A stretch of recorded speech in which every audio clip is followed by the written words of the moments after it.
Oscaritos was born in 1996. When we had this idea, my husband and I, of getting married when we were only 20. And we didn't know how we would do for a living or what we would be doing for a living. So we borrowed this small sewing machine that we still have it. It was a present for us later. That old Singer machine, sewing machines that we had. And we had no money to get started. What we did was that we borrowed money from a microfinance institution. I remember they gave us $100. We had these boxes for diapers and small bed sheets. I was studying the 4th year of law school, but then I studied design. I love design. By 2002, we were exporting our products to Puerto Rico. Who are we now? We are a medium-sized company with 40 collaborators. We know that there are many families behind them that make up our large family. We design, we manufacture, and we sell garments, such as the ones I have here. I have a little bear for you to see. These garments have something very particular to them that makes them different from other garments. They were made by the hands of Nicaraguan mothers, by hand. Even the embroidery. Our garments are sold in some expensive boutiques in the United States. One of the advantages and the strengths of our company is that we design according to the market and the habits of the target market. This is why we have a different style for the dresses that we send to Puerto Rico. We will embroider sandals, tapes, whatever that the customer demands. We also have accessories for cribs or cradles, computerized embroidery. Embroidery is for our national or domestic market. We do this embroidery for company uniforms, and the product I'm particularly proud of, this one. You will say, what is that? Well, this is an organic exfoliant. So this company of ours already has 40 collaborators. And in addition to that, we always keep an eye on the needs of our women and our communities. We are working with a small rural community in Masaya, in the province of Masaya, and with another small rural community in Chichigalpa, where they produce this organic exfoliant. We are implementing the ISO standards for quality and for the environment. For this purpose, we are using the back of the product. We do not dump anything, and using small cuts of fabric and taking advantage of the produce of an area of Nicaragua that was devastated, Chichigalpa, where many women lost their jobs after the Hurricane Mitch and the destruction of Volcano Casitas. We sent machinery there.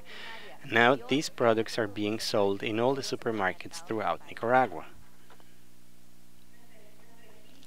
Our team is formed by the general manager, myself, the financial manager, my husband, Janita as an accountant, and Mr. Pablo Bonilla, who is our financial advisor. Now let me talk about our customer segments. As we said, we serve customers domestically and abroad. Our foreign customers are divided by geographic region. They are in North Puerto Rico, and they buy 42% of our products, of our total sales. In Nicaragua, our customers are located in the Pacific region, where people buy 58% of our total sales. In Puerto Rico, in all stores in Puerto Rico, you can find our products. And in Nicaragua, you can find our products in international organizations, slaughterhouses, cement factories, municipalities, savings and credits account unions, and the like. We did a market survey. Our market for our products here is large. We have 5,666,000 inhabitants. We have already determined who our potential customers would be. I am a member of the Chamber of Industrialists of Nicaragua. I'm one of their directors, and I'm also involved in APEN, another chamber, which have helped us determine that many companies could be our customers. I'm talking about 962 different companies.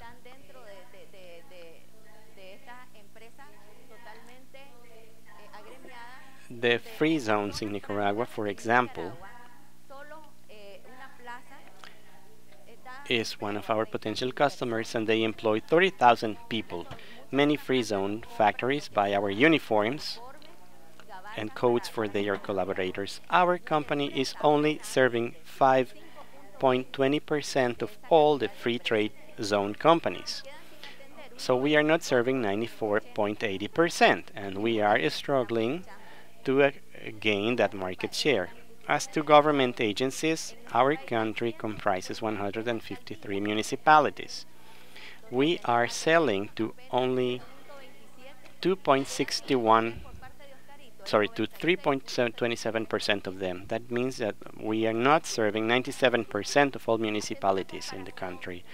Comparing ourselves with our competition, we divided the market into two segments, the domestic market and the international market, because we serve two different markets. Uniforms and embroidery is very different from handmade garments like the ones we have here. If we want to compare ourselves or how we stand with regard to our competition locally, I will use the example of Anan. In price, we charge 25 cents more, but we provide very good customer service. They provide regular customer service. Their product is very good, but ours is excellent. We have good variety in both companies, and delivery times. Well, we just got a call from 10 customers in the same week. These companies have not delivered on time. They can take up to 3 months to deliver. So these new customers are considering one thing, the fact that we deliver right on time, that we are flexible. If they need something, we are always willing to help them. And as a designer, we provide better opportunities for a customized design. Compared to the international competitors, we face competition from Colombia and El Salvador. You know that Colombia is a highly industrialized country, at least in terms of apparel. El Salvador has very good factories, but Nicaragua has something that no other country has. Thanks to the free trade agreement with the United States, we have a TPL, a preferential tariff, meaning that our customers receive our product tax-free. We are the only small enterprise in Nicaragua that enjoys this advantage. Our labor is highly qualified, and our products and services are of the best quality. Our design is excellent, and we renew our designs every 3 months. We are able to produce 10 to 20 different designs every quarter. Our strategy is to create a sales department for the domestic and the international markets, to create 2 production lines, silk screening and knitting to grow. We want to begin importing fabrics and inputs. We need to train our staff to set up an accounting software system that will help us systematize and simplify accounting procedures. And we also want to create a design office, which is one of our big strengths. What are we going to achieve with this strategy? To reduce costs, to offer competitive prices. Why? Because if we bring inputs from other countries, we would be able to take advantage of the Fiscal Equity Act, which means that we can bring different inputs for garments without paying any taxes. We have new customers such as Walmart. We would like Walmart to buy our products for the region. We're also working with Cemex Nicaragua. We have a new contract with them. Also the United Industries of Central America and offices of mayors. 2 or 3 days ago, we were negotiating with all these companies. And our foreign market in Miami, we are working with La Canastilla Bordada. Many people from many stores have noticed our products and are calling us. What are we going to achieve this way? Greater profitability. Investors will make money, we will make money, and our collaborators will make money. This is one Puerto Rican customer who is very happy to have received our product. Now let's discuss financials. Currently, in 2011, our profit from domestic and foreign sales to 23.54%. The net profit is 23.54%. For the next 2 years, we expect to increase our income by 60%. We can sustain this, as Ms. Aida said, by signing new contracts with municipalities. For example, we already signed a contract with the municipality of La Libertad, the province of Chontales. This municipality is demanding a number of corporate uniforms that we will provide. We could also supply customers abroad, such as, for example, La Canastilla Bordada, a store in Miami. To this end, we would need more working capital to be able to buy raw materials and inputs and sell to our customers. As to investment and exit strategy, what we want, we need 150,000 American dollars. That's what we need. What for? To invest in new production lines, to invest on design, training for our staff. The investment we need can be debt, mixed investment, or equity. Our exit strategy would take the shape that the investment demanded. This is one of our stores. This is one of the many stores we want to open. And this is the look in the eyes of the girl that I was once. Now I am an adult woman who is speaking sense and giving an example to many women who are behind me.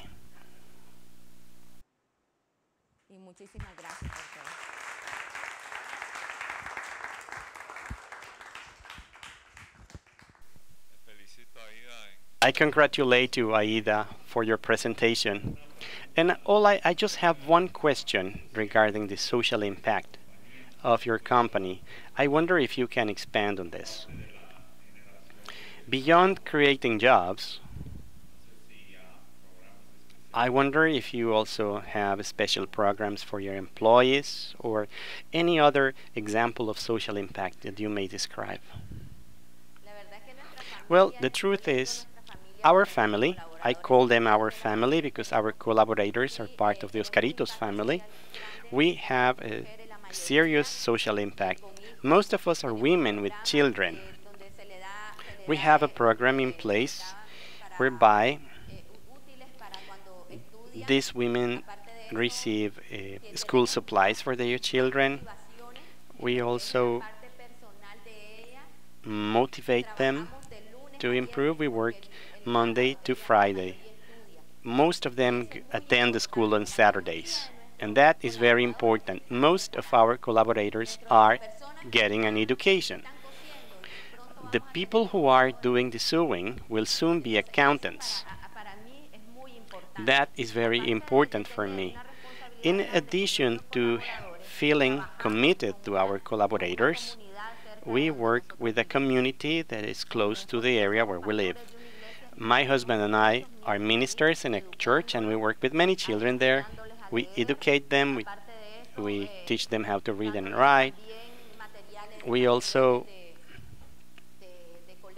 provide them with school supplies, stationery, and we also provide training on leadership issues. We want to see an impoverished community to become a prosperous community.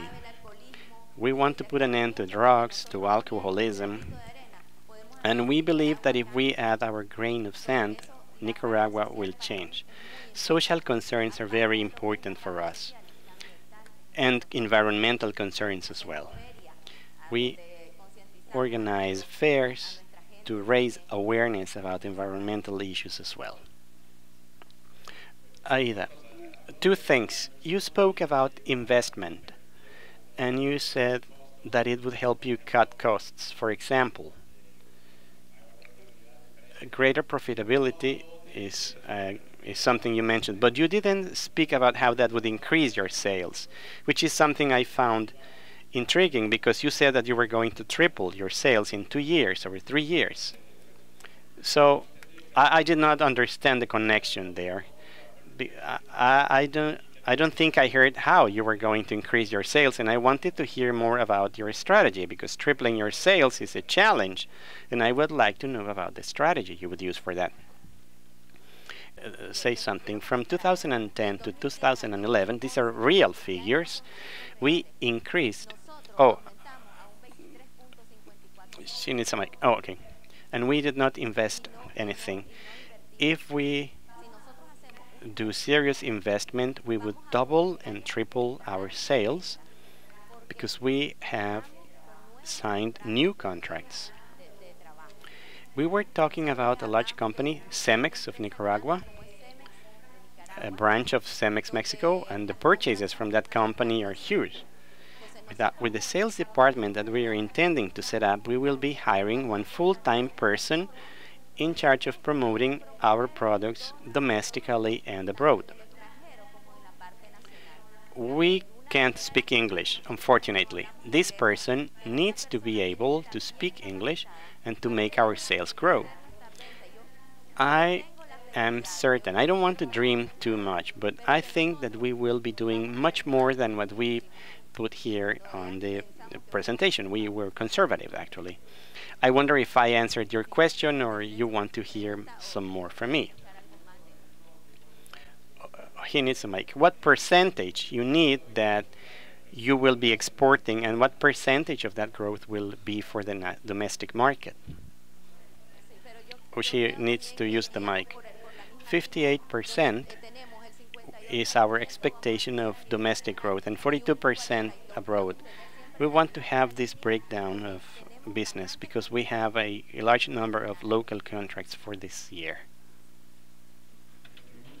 Do we have any other questions? Aida, one more question. Of those, 150,000 is what you want in investment, and part of that would be used for a salesperson. But that takes away a good chunk of money from that. I see that you have many items, but I wonder if you have this information more specifically. For example, I will buy this machine or that machine. This is... Well, let me tell you that we have 60% of the machinery, of the equipment we need. We have more than 60 industrial sewing machines and computerized sewing machines. We have plenty of equipment that is not being used. We need just a few more units to be able to create new production lines. That is why we need to secure these customers and to secure the raw materials in order to be able to provide our customers. I wonder if this way I answered your question. We have the equipment, but we are not still certain about how much the salesperson would take. I mean the sales department. Do we have any other questions? Any other? Yeah. There's one more thing I would like to say regarding training. We have an alliance with INDE, which is a local institution that provides training. We have these alliances, and those alliances could help us cut costs. For example, equipment would come in tax-free. with the Fiscal Equality Act. If we cut costs here and there, and if we do our homework, we can bring equipment tax-free, and so 150,000 American dollars would be enough for our investment needs. One question, Miss Aida. What is the price of each individual machine, or of the entire batch of machines? And I wonder if those machines would be used for new products or what? Maybe you can explain this in greater detail. Well, these machines sell for $500 or $600 each. This one I have here. The other machine, the one for silk screen process, costs something like $6,000. And how am I going to improve? Well, we have a line of plain fabrics. We need one of knit fabrics. And most people who have companies use the flat fabrics. So we urgently need this machine for our sales to grow. We need to improve our product mix to offer more styles, and this is why we need these machines. Well, thank you very much, Oscaritos.